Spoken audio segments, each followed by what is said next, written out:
I'm Noah, and you're listening to Product Journey. Hey everybody, it's Noah here, and yes, I'm going to do another solo podcast, but I think this will be a fun one because I am going to go through kind of the whole story of how I came to buy and acquire the website uniswap.fish, my new project, the new thing I'm doing, and then kind of like some of the behind the scenes of how it's going, what's been happening, and some of the kind of next steps, kind of the why of all this. Because it's kind of funny because I think the last podcast I did by myself, I kind of went through 4 different ideas I've been working on, all in the crypto space. And I kind of ended it with like, all right, and this is the idea I'm working on called Trust Score. And then now I've pivoted from that. I'm doing something completely different again now. And so you're probably like, wait, I thought you knew what you were doing. Well, things change and you figure out stuff on the way.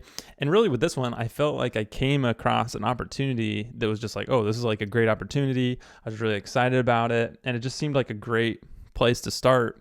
And so I just kind of went for it and I just kind of made it happen. And so that was with uniswap.fish, the website I've bought. I just rebranded it like today to poolfish.xyz. Maybe I'll explain kind of why that name changed or what that means, what that name means. Yeah, hopefully this should be interesting because I'm going to kind of share kind of my thinking through all these different decisions of why I'm doing this. I did mention, I had Ben on the podcast last time. You should go listen to that because that was a good one. And that was the first time on the podcast that you heard like, oh, you have a new project. And I hadn't really talked much about it other than, talking about it a little bit with Ben there. And so that's why I thought, I should probably go back and just kind of explain some of the thought process of this.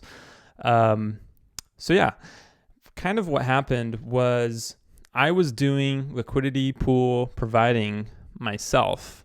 And I had been doing it for the last 3 months or so. And I'll have to explain what that is because it is a little bit complex.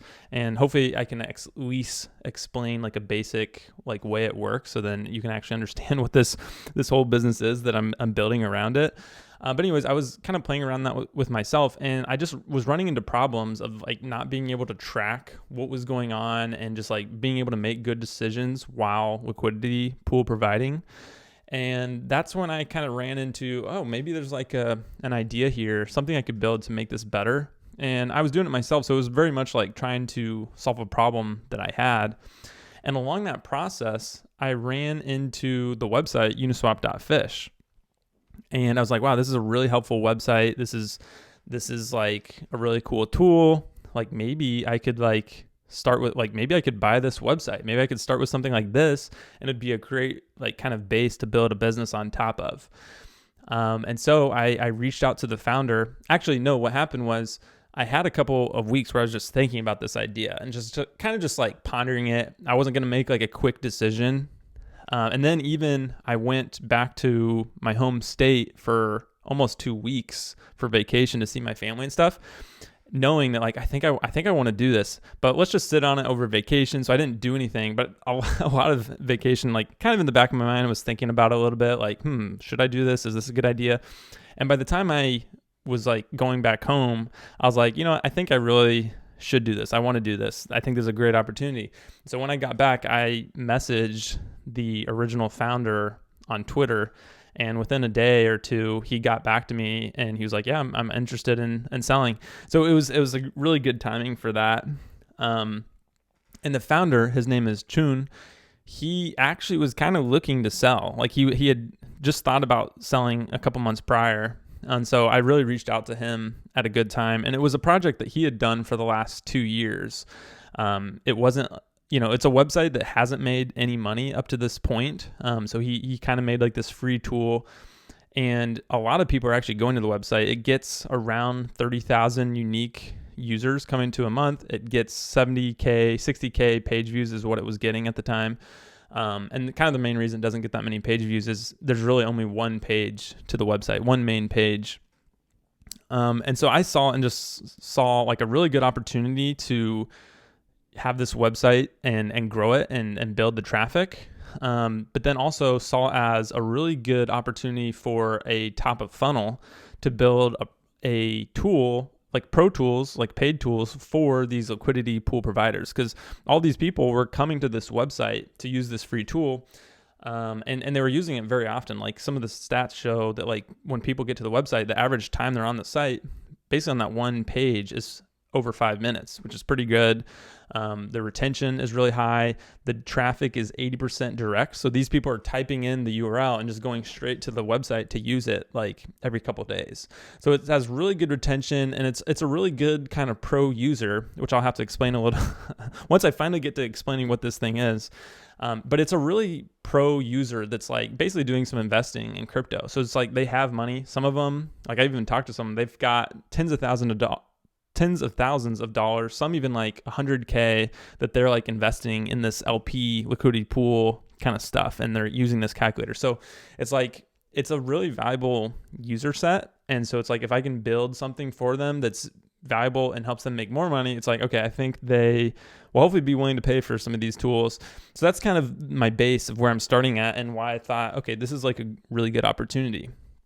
Okay, so now kind of going to what is PoolFish? What is this whole liquidity pool providing thing? So yeah, liquidity pool providing it's a very much a crypto thing. So maybe how I explain it is, say you have US dollars and you want to exchange it for euros. So in the normal financial system, what you'd probably do is take your $100 and you'd give it to some bank, some exchange, and they, on their side, they probably have a big stash of US dollars and they have a big stash of euros. And they take your $100, they put it into their dollar stash, and then they take $100 worth of euros out of their euro stash and they hand it to you. And that's kind of how the exchange works to go in between different currencies. And so it's all the finance, like the banks, all these big institutions, they kind of just handle all this. They have all the money, they have all the capital, and it just kind of works, but it's all kind of through this centralized institution. Well, in crypto, there's this very interesting kind of cool thing where anybody can kind of play that role as the bank. Anyone can kind of put up capital, and they can basically earn fees by doing that. And they can kind of be the bank. They can play the bank. They can make money being the bank. And so how it works, this is what they call a pool, where all these different individuals will put up their money. They'll put up, say, keep with the example, they put up dollars, they put up like half euros, and you have hundreds of people doing this, which then creates this big pool of money of both euros and US dollars.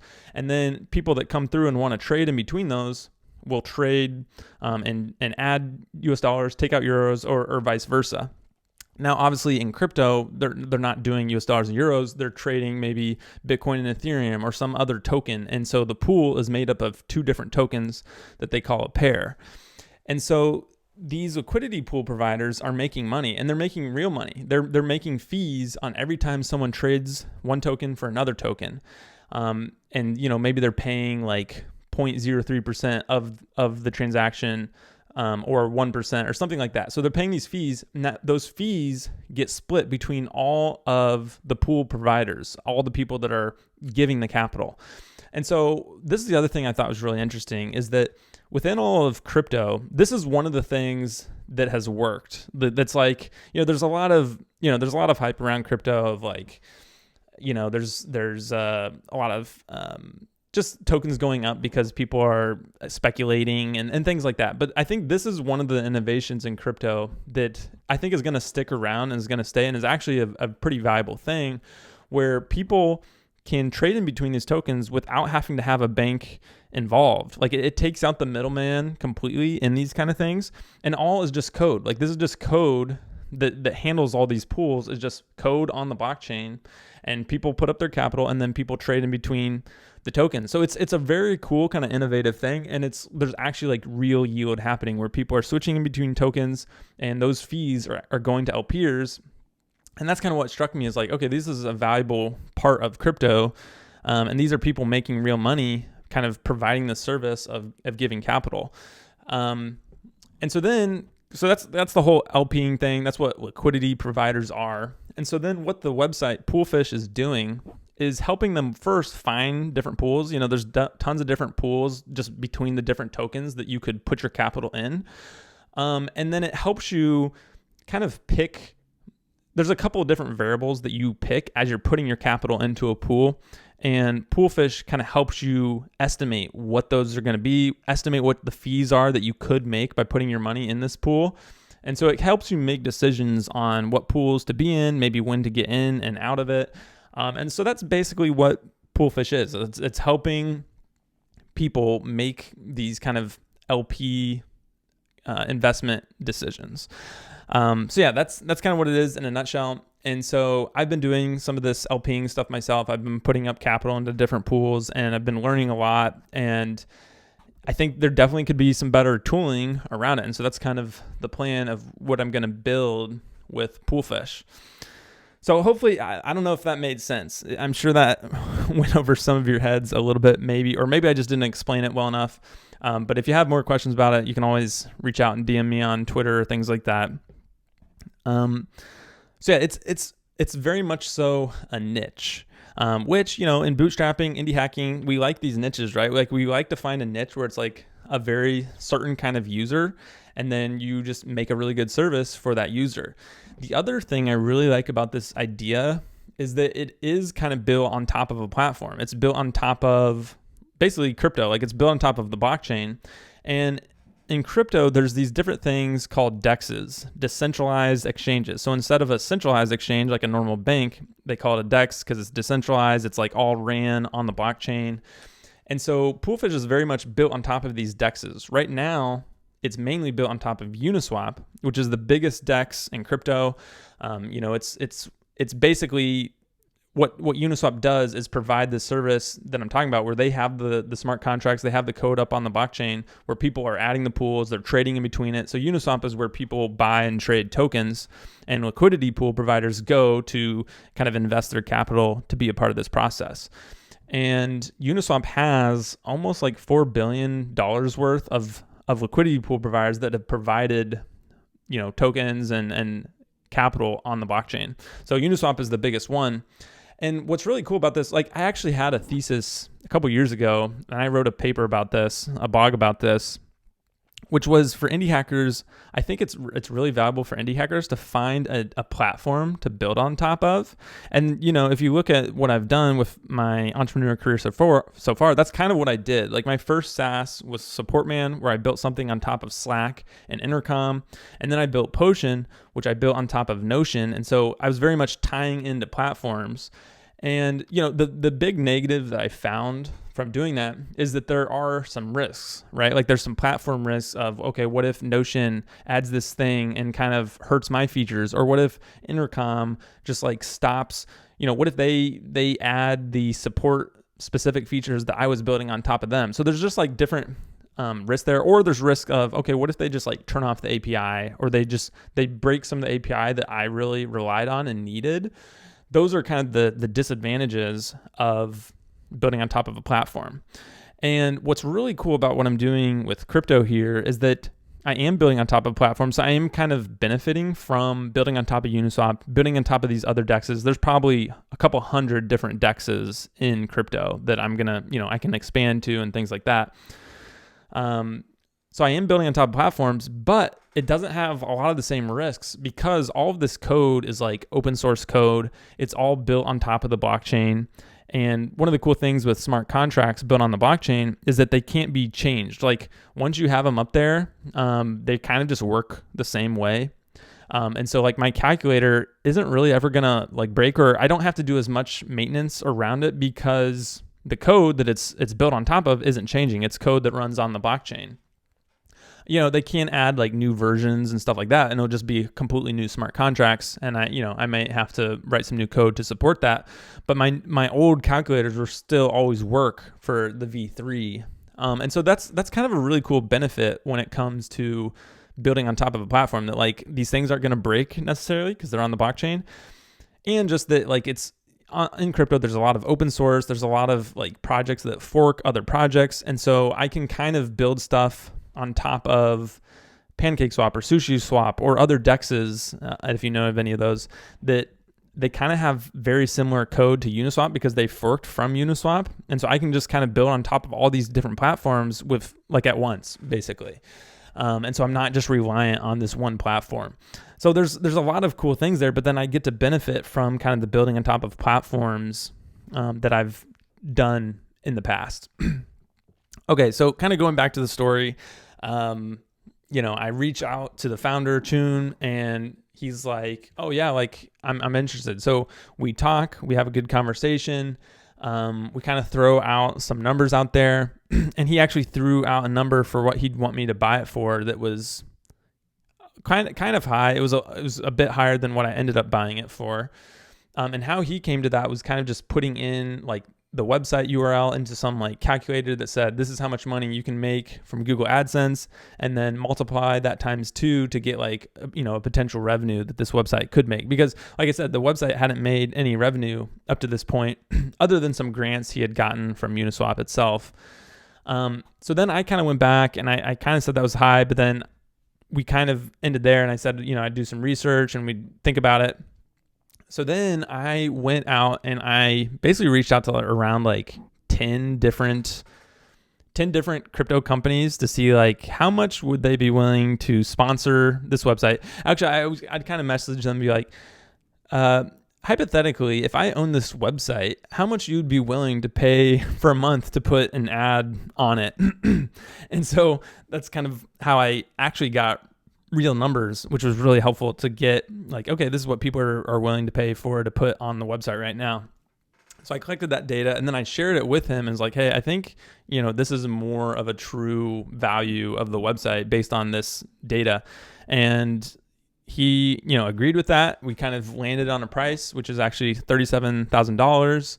And then I bought it, and it went pretty well without a hitch. We did the transfer within like 5 days, and actually only like it took 2 days to kind of switch over the different accounts and stuff. So yeah, it really went really smoothly actually, and went really well.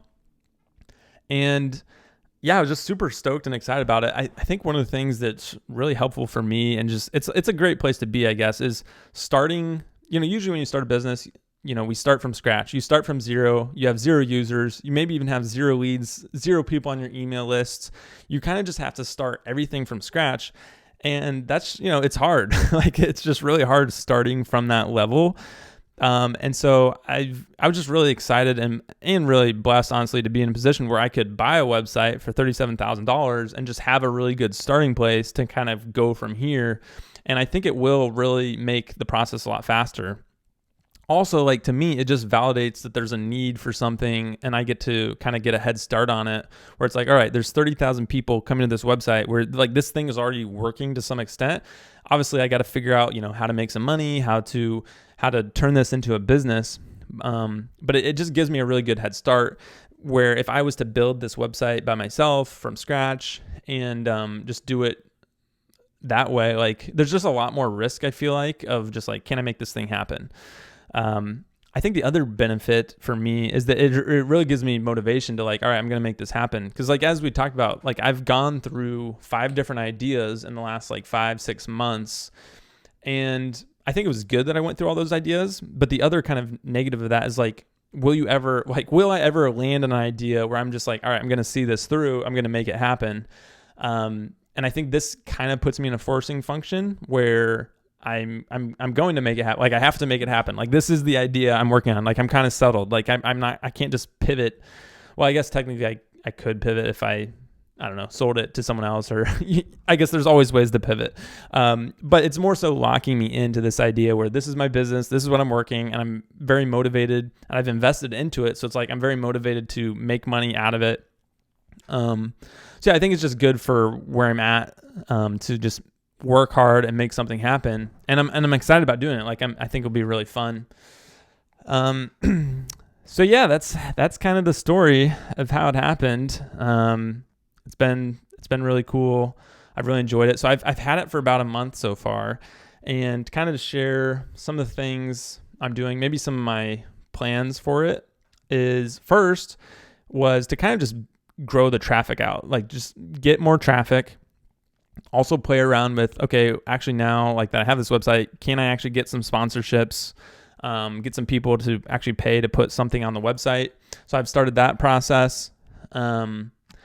And then the other thing that I've done, so basically the strategy is focus on kind of just the free tools and building traffic and kind of figuring out some of the ad stuff, affiliate stuff. I've done some affiliates. I have one affiliate in particular that I think has gone really well. We'll see how much money I end up making from that, but I think it's going to be really good. It will be a while till I actually know, because just to where all that goes into fruition and I get kind of the revenue from that. But I think it's going to be a decent amount. So that's gone really well. But yeah, it's really just figuring out the free side of things, that just getting more traffic, kind of building an audience of these people to where I can then cater to them. It's like another thing I'm doing, a part of that just recently, is I'm starting a newsletter where I'm going to do a weekly newsletter for liquidity pool providers specifically for that niche. And I think that will just be a really great way to capture, I have all these people coming to the website, but it's like they go and they're gone and I have no really way to reach them. So I think an email newsletter is a great way to kind of start collecting some emails, getting a way to actually reach this audience of people. In the meantime, obviously I want to give some value to them, and that's where the newsletter has to be valuable. It has to be really good. I actually just hired my first part-time employee to help me with the newsletter. He's going to be doing the writing for it, so I'm really excited about that. We'll do our first one of those this week, going out Friday. So we'll see how that goes. And then I put like a little banner kind of pop up on the website for that newsletter.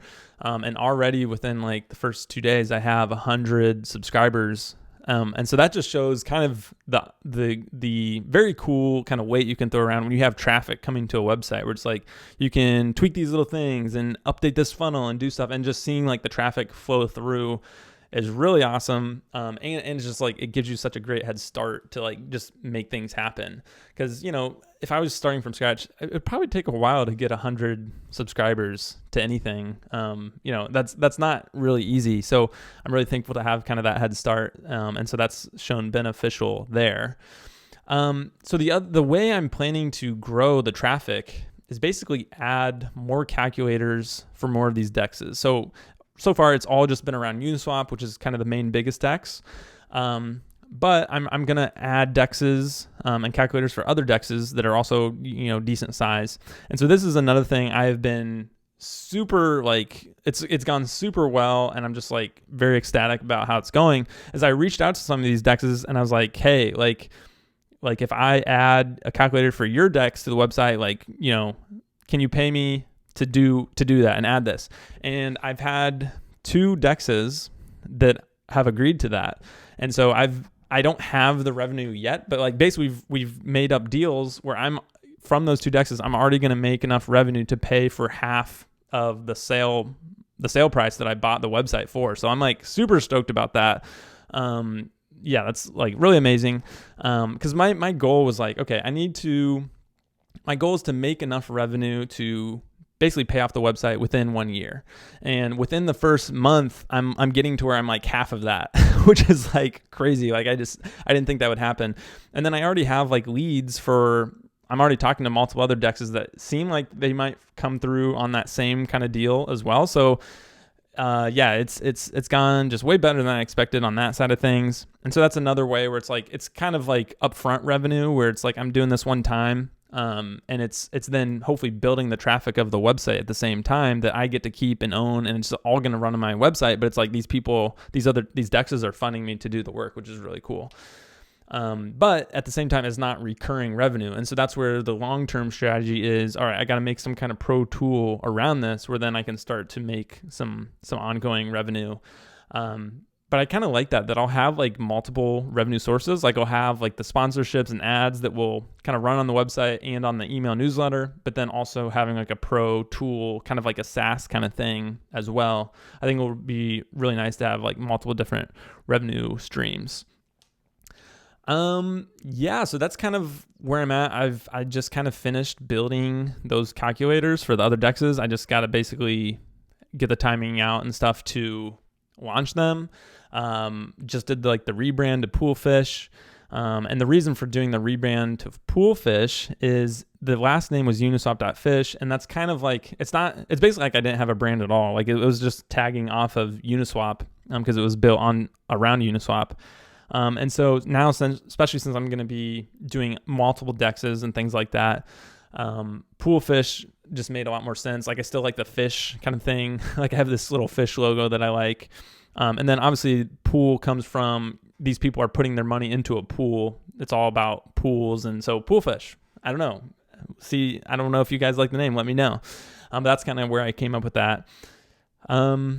Yeah, so that's pretty much all of the behind the scenes and the why I'm doing this. I'm really excited about it. It's gone pretty well, so I'm thankful for that.